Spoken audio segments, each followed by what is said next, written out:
सँगै बस्दा दादा दिदी हजुरबा र आमा, स्कुलमा झै कति धेरै सिक्ने कुरा घरमा, करेसामा साग सब्जी लगाए नि हुन्छ, भान्सातिर आमालाई काम सघाए नि हुन्छ, चराहरू घर नजिकै चिरिबिरी गर्छ, गाई बस्तुलाई नानी बाबु कति मन पर्छ, घरको सफाई बारीको घाँस काटे पनि हुन्छ, ठुलासँग मनका कुरा साटे पनि हुन्छ, चित्र कोर्ने कथा लेख्ने कविता चुड्किला, प्रतिभालाई देखाउन गर्न हुन्न ढिला।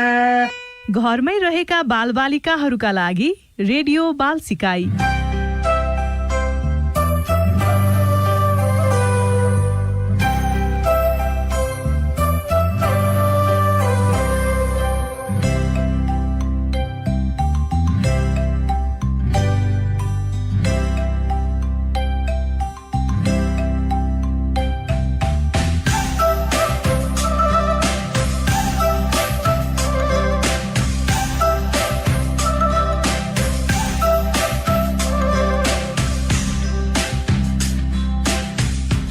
प्यारा भाइ बहिनीहरू नमस्कार, सन्चै हुनुहुन्छ? रेडियो बाल सिकाइ कार्यक्रमको 119औं अङ्कमा तपाईँहरूलाई स्वागत छ। यो कार्यक्रम देशभरका बालबालिकाको सिकाइमा टेवा पुर्याउन तयार पारिएको हो। यो कार्यक्रमले बालबालिकाहरूलाई नयाँ, नौलो तथा सृजनात्मक क्रियाकलापहरूमा संलग्न गराउने उद्देश्य राखेको छ। यो कार्यक्रम रातो बङ्गला फाउन्डेसन, रातो बङ्गला स्कुलको साझेदारी कार्यक्रम आरबीपको संयुक्त प्रयासमा सञ्चालन गरिएको हो। आजको हाम्रो पहिलो तथ्य नेपालमा भएका युनेस्को विश्व सम्पदा सूचीको बारेमा। भाइ बहिनीहरू, युनेस्को विश्व सम्पदा सूचीमा नेपालका निम्न 10वटा क्षेत्रहरू पर्दछन्। यिनीहरू सांस्कृतिक र प्राकृतिक मूल्यको आधारमा युनेस्को विश्व सम्पदा सूचीमा परेका हुन्। ती हुन् पशुपतिनाथ मन्दिर, बौद्धनाथ स्तूपा, स्वयम्भूनाथ स्तूपा, चाङ्गु नारायण मन्दिर, काठमाडौँ दरबार स्क्वायर। त्यस्तै पाटन दरबार स्क्वायर, भक्तपुर दरबार स्क्वायर, लुम्बिनी, चितवन राष्ट्रिय निकुञ्ज र सगरमाथा राष्ट्रिय निकुञ्ज। नेपालमा कहाँ कहाँ पर्छन् त हाम्रा सम्पदाहरू? 10 मा 7वटा सम्पदाहरू काठमाडौँ उपत्यकामा नै छन्। एउटा लुम्बिनीमा, एउटा चितवनमा र एउटा सोलुखुम्बुमा छ। काठमाडौँ उपत्यकामा धेरै जसो सम्पदा हुनुको कारण के होला? विचार गर्नुहोस् र छलफल गर्नुहोस् है भाइ बहिनीहरू। साथै हाम्रो गाउँठाउँ तथा जिल्लामा के कस्ता सम्पदाहरू छन् भनी पत्ता लगाउनुहोस् र तिनीहरूको उचित संरक्षण कसरी गर्न सकिन्छ भनी पनि विचार गर्नुहोस् है। आजको अर्को तथ्य उल्लुको बारेमा। उल्लु अथवा लाटो कोसेरो एक शिकारी चरा हो जुन अन्टार्कटिका बाहेक सबै महादेशमा पाइन्छ। उल्लुका 200 भन्दा बढी प्रजातिहरू रहेका छन्। विभिन्न वासस्थानमा उनीहरू बस्ने गर्दछन्, जस्तै मरुभूमि, पहाडी क्षेत्र, खुल्ला घाँसे मैदान र जङ्गल आदि। उल्लुहरू खेत र गाउँहरू नजिक पनि देख्न सकिन्छ। उल्लुका केही प्रजातिहरू उनीहरूको वासस्थानको कमी, विभिन्न रोग र अत्यधिक शिकारको कारण खतरामा परेका छन्। उल्लुको आकार प्रजातिहरूमा निर्भर गर्दछ। सबैभन्दा सानो उल्लु एल्फ आउल केवल 28 देखि 29 ग्राम ओजन र 5 इन्च लम्बाइको मात्रै हुन्छ। ठुला उल्लु युरेसियन इगल आउल र ब्ल्याकस्टन फिस आउल करिब 4.5 किलो वजन र पखेटा फिजाउँदा 6.6 फिटसम्मको लामो हुन्छ। उल्लुहरू मांसाहारी हुन्छन्। तिनीहरूले किरा फट्याङ्ग्रा, साना स्तनधारीहरू, माछा, चरा र किराहरू खान्छन्। उल्लुहरूले खाना चपाउँदैनन् किनकि उनीहरूको दाँत हुँदैन। बार्न प्रजातिको उल्लु कृषकहरूका लागि धेरै फाइदाजनक हुन्छ किनकि यसले खेतमा हुने मुसाहरू खाने गर्दछ। प्रत्येक वर्ष एउटा बार्न प्रजातिको उल्लुले लगभग 1000 भन्दा बढी मुसाहरू खान सक्छ। उल्लुले आफ्नो टाउको पुरै मोड्न सक्छ जस्तो देखिए तापनि उनीहरूले आफ्नो टाउकोलाई लगभग 270 डिग्रीसम्म मात्रै मोड्न सक्छन्। उल्लुहरू 20 वर्षसम्म बाँच्छन्।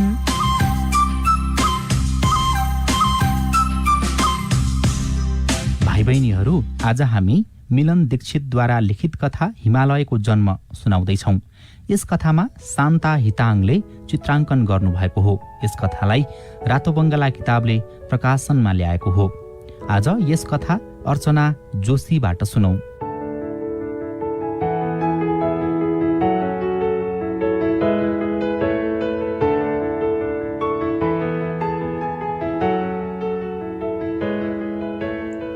हिमालयको जन्म, मिलन दीक्षित, चित्र शान्ता हिताङ। यो हिमालयको काखमा बसेको नाम्चे बचार गाउँ हो। यहाँ म आफ्नो परिवारसँग बस्छु। मेरो नाम पेमा हो। संसारकै सबैभन्दा अग्लो पर्वत चोमोलोङमा मेरो गाउँको नजिकै छ।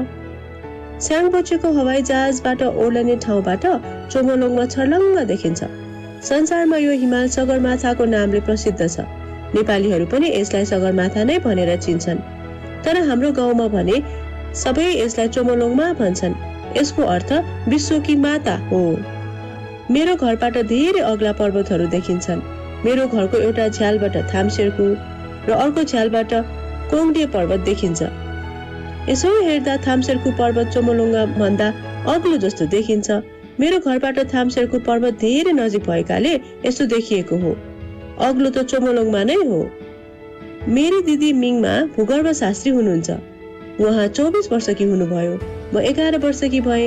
मेरी दिदी वैज्ञानिक हुन्छु भनेर पढ्न काठमाडौँ जानुभयो। पछि दिदीले म भूगर्भ शास्त्री भए भनेको सुनेर म त छक्क परे। मलाई भूगर्भ शास्त्री भनेको के हो थाहा नै थिएन। भूगर्भ शास्त्रीहरूले कस्ता कस्ता काम गर्न सक्छन्, कसैले मलाई बताउन सक्छ? मैले सोधे। दिदीले भन्नुभयो, पेमा, भूगर्भ शास्त्रीहरूले पृथ्वी तथा जमिन मुनिका चट्टानका बारेमा अध्ययन र अनुसन्धान गर्छन्। उनीहरूलाई पृथ्वीको भित्री सतहमा के भइरहेको छ भन्ने कुरा थाहा हुन्छ। उनीहरूले भूकम्प, पहिरो, ज्वालामुखी जस्ता विषयहरूमा अध्ययन र अनुसन्धान गर्छन्। अब मलाई भूगर्भ शास्त्रीहरूले के काम गर्दा रहेछन् भनेर थाहा भयो। बिदाको बेलामा मिङमा दिदीले आफ्ना साथीहरूसँग पैदल यात्रामा जाँदा मलाई पनि लानुभयो। हामी 3 रात पालभित्रै बस्यौं।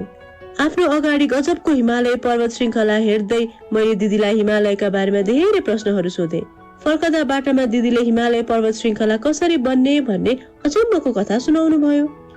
30 करोड वर्ष अगाडिको कुरो हो। त्यति बेला पान्जिया नाम गरेको एउटा विशाल महाद्वीप थियो। अहिले पृथ्वीमा रहेका सबै महाद्वीपहरू एक अर्कासँग जोडिएर यो विशाल महाद्वीप बनेको थियो। 20 करोड वर्ष अघि यही विशाल पान्जिया महाद्वीपबाट छुटिएर अरू महाद्वीपहरू बन्न पुगे। यसको दक्षिण तर्फलाई गोन्डवाना ल्यान्ड भनिन्थ्यो भने उत्तर तर्फलाई लाउरेसिया भनिन्थ्यो। लाउरेसिया युरोप, एसिया र उत्तर अमेरिका पर्थे। यी महाद्वीपहरू चलायमान थिए। बेला बेलामा एक अर्काबाट छुटिन्थे र फेरि जोडिन्थे। यस्ता चलायमान भूभागहरूलाई टेक्टोनिक प्लेट्स भनिन्छ। मिङमा दिदीले आफ्नो किताबमा यो विशाल महाद्वीपको नक्सा पनि मलाई देखाउनु भयो। अहिलेको अफ्रिका, भारत र अस्ट्रेलिया पनि त्यही विशाल महाद्वीपकै भागहरू थिए। यसलाई गोन्डवाना ल्यान्ड भनिन्थ्यो। यही क्रममा 7 करोड वर्ष जति अघि अहिलेको अस्ट्रेलिया त्यो विशाल गोन्डवाना ल्यान्डबाट छुटिएर पूर्व दिशातर्फ अघि लाग्यो। त्यसै गरी अहिलेको भारतीय उपमहाद्वीप पनि छुटिएर उत्तरतर्फ अघि लाग्यो। माडागास्कर उत्तरतर्फ लाग्दै गरेको भारतीय महाद्वीपबाट छुटियो। बाँकी रहेको भारतीय महाद्वीप छिट्टो गतिमा लाउरेसियातर्फ लाग्यो। उत्तरतर्फ लागेको यसको गतिलाई मान्छेको औँलाको नङ बढ्ने गतिसँग तुलना गर्न सकिन्छ। औँलाका नङहरू बढ्ने जत्तिकै, तर मेरा औँलाका नङहरू त एकदमै बिस्तारै बढ्छन् नि। मैले भने, यो त तुलना मात्रै गरेको हो नि पेमा।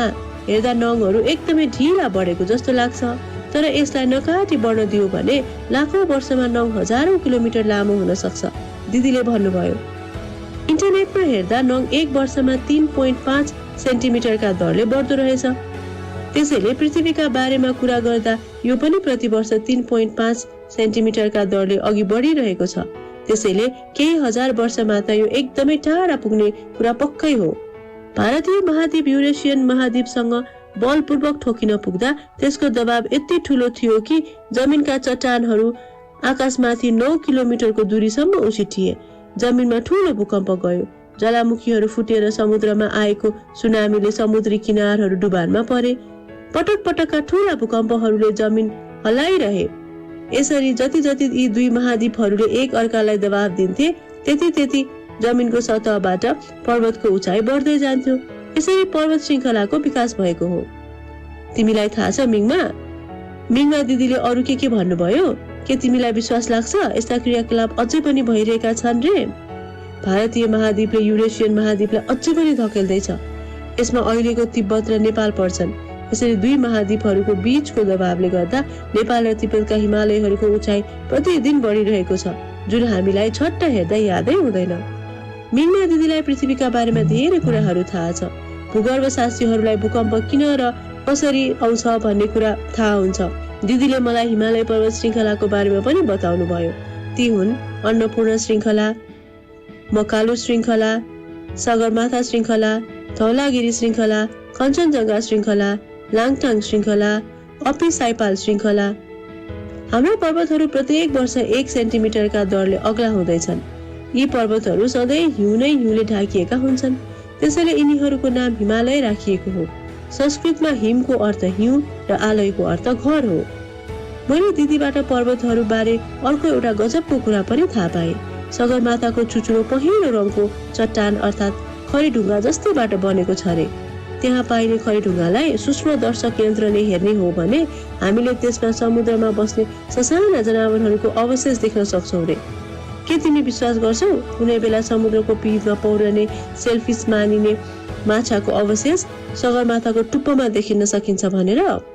मिङमा दिदीले यो कसरी सम्भव भयो भनेर पनि मलाई बताउनु भयो। उहाँका अनुसार भारतीय उपमहाद्वीप र युरेसियन महाद्वीप बीचमा तेथेस नाम गरेको ठूलो समुद्र थियो। भारतीय महाद्वीप उत्तरतर्फ सरेपछि तेथेस समुद्र बिस्तारै सानो हुन थाल्यो र समुद्रको पिँध माथि निस्केर पहाड बन्न थाल्यो। मलाई नाम्चे बजारबाट तेङबोचे जाने गोरेटोमा दिदीसँग गफ गर्दै हिँड्न रमाइलो लाग्छ। हिमाल नदीहरू तथा झरनाहरूका बारेमा मैले सोधेका सबै प्रश्नहरूका जवाब दिदीले दिन सक्नुहुन्छ। उहाँलाई यहाँका नदी, हिमाल र झरनाहरू बारे रमाइला कथाहरू पनि थाहा छ। मेरो गाउँबाट देखिने सबै पर्वतहरूको नाम पनि उहाँले मलाई सिकाइसक्नु भएको छ। 2072 साल वैशाख 12 गते नेपालमा गएको गोर्खा भूकम्पका बारेमा पनि दिदीले पछि सबै बताउँछु भन्नुभएको छ। उहाँलाई धेरै कुरा थाहा छ नि। यदि म हिमाल आरोही, नर्तकी वा कलाकार भइन भने मिङमा दिदी जस्तै भूगर्भशास्त्री बन्ने छु। हुन सक्छु म चारै थरी एकैपल्ट पो बन्न सक्छु कि? मिङमा दिदीलाई सोध्नु।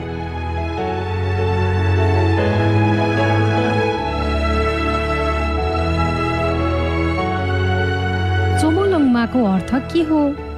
पेमाको घरबाट कुन कुन हिमालहरू देखिन्छ? पेमाको घरबाट चोमोलोङमा भन्दा थोमसेरको किन अग्लो देखिएको होला? मिङमा को हुन् र उनको काम के हो?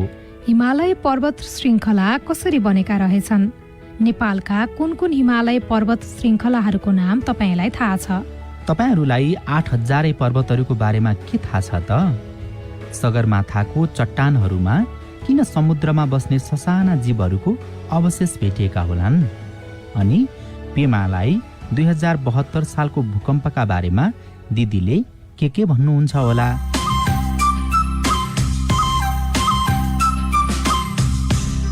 भाइ बहिनीहरू, कविता वाचनको खण्डमा आज हामी कवि शिरोमणि लेखनाथ पौड्यालद्वारा लिखित काव्य तरुण तपसीका केही कवितांश वाचन गर्दैछौँ। उहाँ नेपालका प्रख्यात कवि हुनुहुन्छ। उहाँले प्रशस्त कविताहरू लेखेर नेपाली साहित्यको भण्डार भर्नुभएको छ। तरुण तपसी उहाँको एउटा मार्मिक काव्य हो। यस कवितांशमा कवि शिरोमणिले एउटा मानिसको स्वार्थी प्रवृत्तिलाई अति नै राम्रोसँग व्यङ्ग्य प्रहार गर्नुभएको छ। यसमा मै खाऊँ, मै लाऊँ, सुखशैल वा मोज पनि मै गरौँ भन्ने कतिपय मानिसको चाहना हुन्छ र त्यस्ता अबुझ मूर्ख देखेर चित्ता पनि खित्का छोडेर हाँस्छ भनी कविले व्यङ्ग्य गर्नुभएको छ। जतिसुकै मेरो मेरो भने पनि जीवनको अन्त्यमा तेरो अब कति छ भनेर उही धन दौलत पनि हाँस्छ भनेर जीवनको यथार्थलाई यस कवितांशमा व्यक्त गरिएको छ। चिताको ज्वाला सबैको उस्तै हो भन्दै चिता पनि खितखित हाँस्छ। खास गरी सुखी दुखी सबैले एक दिन जानै पर्छ। विलय दुवैको एकै प्रकारको हुन्छ। यसरी कवि शिरोमणिले मानिसले जतिसुकै लोभ गरी धन सञ्चय गरे पनि अन्त्यमा चितामा खरानी भएर गएपछि त्यसको कुनै अर्थ रहन्न भन्ने जीवनको सत्यलाई यस कवितांशमा प्रष्ट पार्नु भएको छ। यो शिखरणी छन्दमा लेखिएको छ। पहिला भाइ बहिनीहरूले ध्यान दिएर यो कविता शिक्षक सुधा ओझाबाट सुन्नुहोस् र दोस्रो पटक हामीसँगै वाचन गर्नुहोस्। तरुण तपसीबाट कवि शिरोमणि लेखनाथ पौड्याल।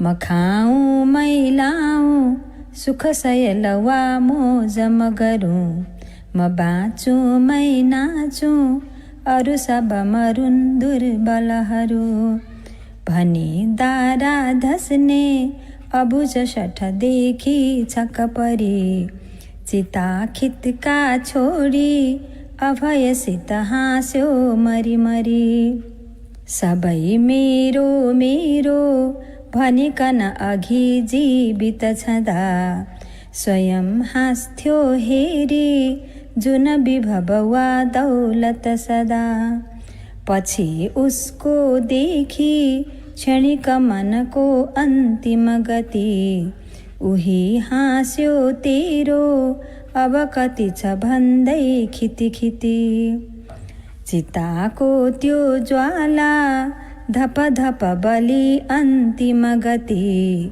सबैको यस्तै हो भनी बहुत हाँस्यो खितिखिति, धुवाँ हाँस्दै दौड्यो बितत पथ हाँस्यो गगनको, खरानी झन् हाँस्यो मुख मलिन पारी पवनको, दुखी जाँदा हाँस्यो सहज सुख वा शान्ति अभय, सुखी जाँदा हाँस्यो अति कठिन बाधा अनुशय, दुवैको एकै हो विलय तर हाँसो फरक भो, कसैको त्यही हाँसो सुरपुर कसैको नरक भो, महासेको हाँसो मय छ सबको जन्म निधन, नहाँसेको एकै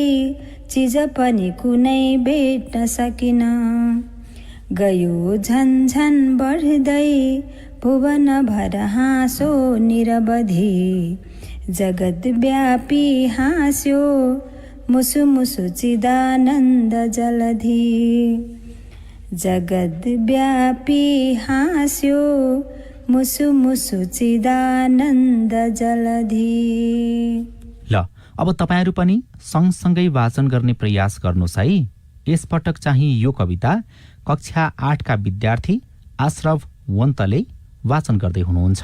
तरुण तपसीबाट कवि शिरोमणि लेखनाथ पौडेल। म खाऊँ मैलाऊँ सुख सयल वा मोजम गरूँ, म बाँचुँ मै नाचुँ अरू सब मरुन् दुर्बलहरू, भनी दारा धस्ने अबुझ शटदेखि छक परी, चिता खितका छोडी अभयसित हाँस्यो मरिमरी, सबै मेरो मेरो भनिकन अघि जीवित छँदा, स्वयं हाँस्थ्यो हेरी जुन विभव वा दौलत सदा, पछि उसको देखि क्षणिक मनको अन्तिम गति, उही हाँस्यो तेरो अब कति छ भन्दै खितिखिति, चिताको त्यो ज्वाला धप धप बलि अन्तिम गति, सबैको यस्तै हो भनी बहुत हाँस्यो खितिखिति, धुवाँ हाँस्दै दौड्यो वितत पथ हाँस्यो गगनको, खरानी झन् हाँस्यो मुख मलिन पारी पवनको, दुखी जाँदा हाँस्यो सहज सुख वा शान्ति अभय, सुखी जाँदा हाँस्यो अति कठिन बाधा अनुशय, दुवैको एकै हो विलय तर हाँसो फरक भो, कसैको त्यही हाँसो सुरपुर कसैको नरक भो, महासेको हाँसो मय छ सबको जन्म निधन, नहाँसेको एकै चिज पनि कुनै भेट्न सकिन, गयो झन्झन बढ्दै भुवन भर हाँसो निरवधि, जगतव्यापी हाँस्यो मुसु मुसु चिदानन्द जलधि। तपाईहरूले कार्यक्रममा सिकाइएका कविताहरू अभ्यास गर्दै हुनुहुन्छ भन्ने आशा गरेका छौँ। हामीले छन्दका कविता वाचन गरी नेपाली साहित्यको संरक्षण र सम्वर्धन गर्न हातेमालो गर्नुपर्छ।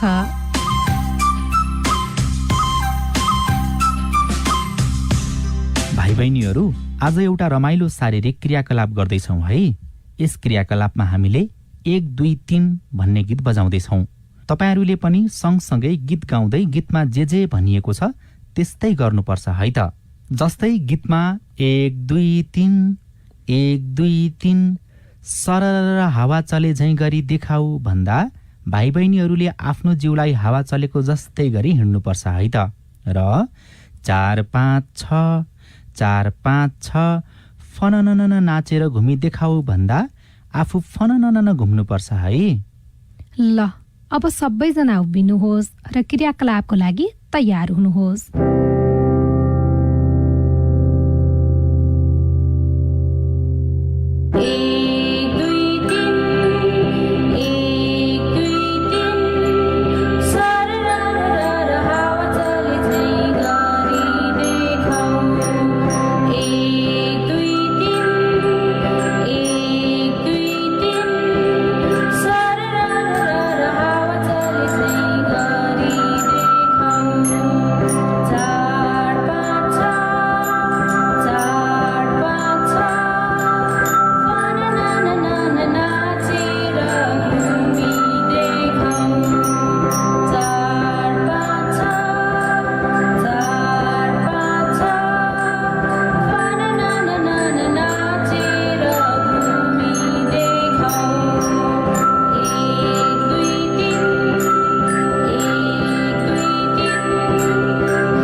रमाइलो भयो है। तपाईहरू पनि यसै गरी गीत गाएर नाच्नुहोस् है त।